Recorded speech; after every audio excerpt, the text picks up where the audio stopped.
Hi sewing friends, welcome to my sewing room. My name's Beth. If you're new, welcome. I recently finished this quilt top along with some of you. I did a sampler quilt. I've made a lot of sampler blocks here. I've shared them all on my YouTube channel, and I have a few pieces left over after putting that quilt top together, and I thought it would be fun to use some of the last pieces up to make one more project.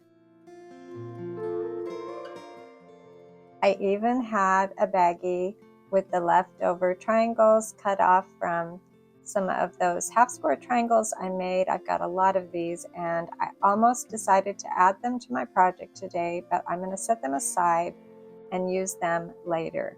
So today I have a lot of 2-inch squares. Some are half square triangles, and some are that background color. I had some pinks and whites. Some are the green and red, just the plain 2-inch squares. So I'm going to arrange these on my sewing table here and see what I can come up with.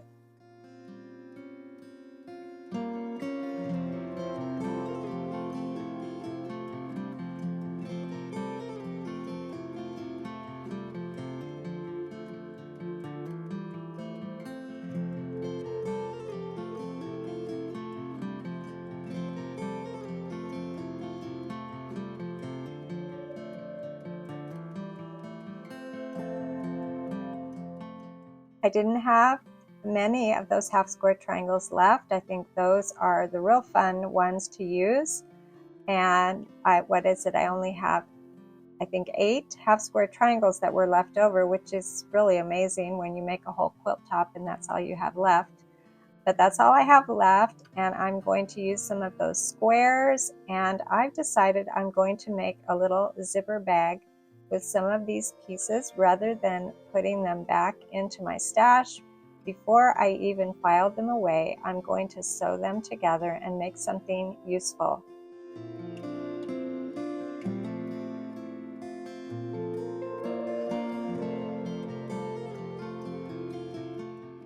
My little zipper bag will have 2 sides, one using those half square triangles, and one side of the zipper bag will just have the squares. I'm going to piece them all together, and I'll have sort of like a front and a back, and then I'll see how big my pieces are and go from there.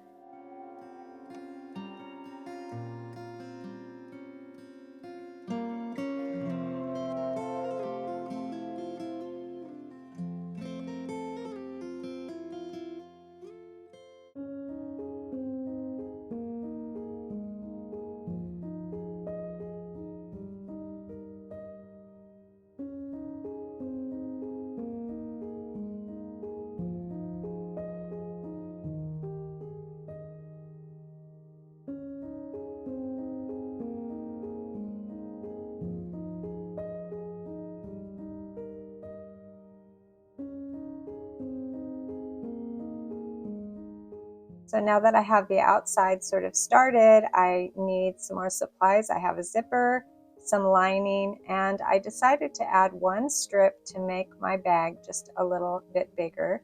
And today I'm using fusible interfacing on the inside of my bag rather than batting. Sometimes I'll add batting to these little bags between the outside and the lining. I've also made zipper bags with no batting or just 2 layers, and today I'm going to try that fusible interfacing. I have not used that before on a little bag, so today's my first try.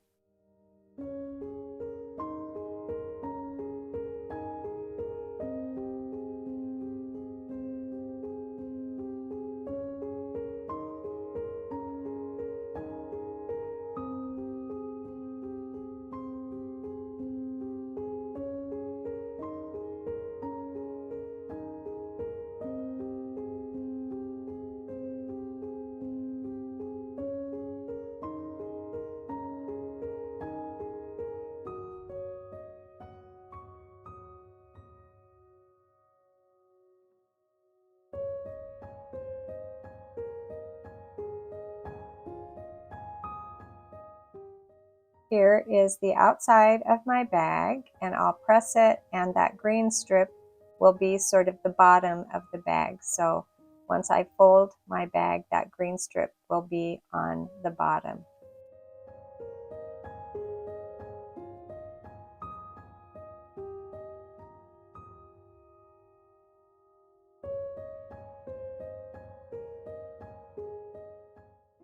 I cut my interfacing the same size as my pieced fabric here, and I put some cotton fabric over the top. I put the fuzzy or the rough side of the fusible against the inside, the back side of the bag there, and that's the fusible part. And then I just pressed, and the batting fuses really nicely to my fabric.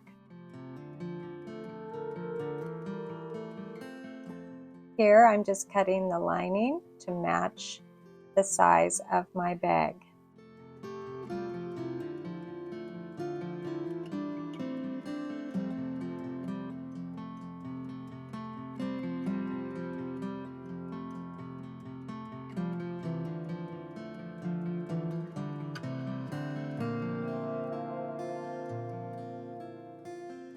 My zipper is really just the right size, but I'm going to add these little tabs on either end. I think it looks kind of nice to have a little bit of fabric on both sides of my zipper. So I folded the tabs and in half, the little pieces of fabric, and I will sew them on either end of my zipper. My zipper piece then will be just a little bit longer than I need, and as you can see, those tabs are a little bit wider than I need, but it's just easier to cut the tabs a little bit bigger than you need, and I didn't have to measure. Now I'll add it to this end of the zipper, and then I'll be adding my zipper to the bag in just a minute.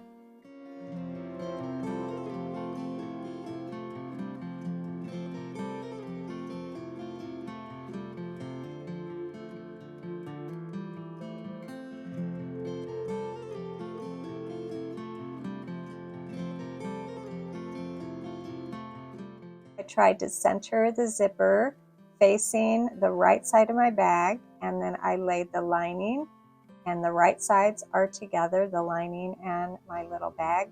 Right sides together, I'm going to pin, and then I will be putting a seam through that, that edge of my bag.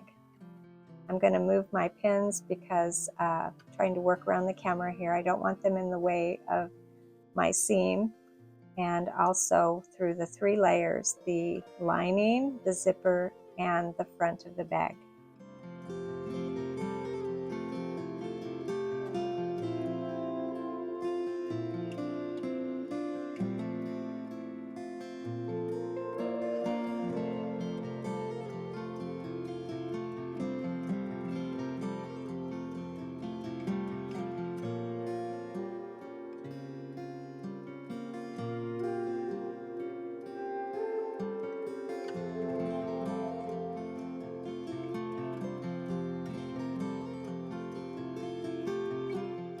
Just double checking to see that everything is straight and even, and now I will put the right sides together again. I sort of fold the front towards the zipper, and then I'll do the same with the lining. I'll fold it over. Now again, I'm going to have 3 layers to sew through.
After the zipper has been attached, I turn my bag wrong side out, and I'll be sewing along one side all the way, and then on the other side I'll just sew through the front side of my bag, and I'll leave an opening in the lining.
I turn my little bag right side out to double check that everything is looking good, and I'm going to poke those corners out before I close up the lining on the inside. I think this little zipper bag is turning out to be super cute.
I love this little bag made with the leftovers from my most recent quilt, and it's just the right size for my current knitting project.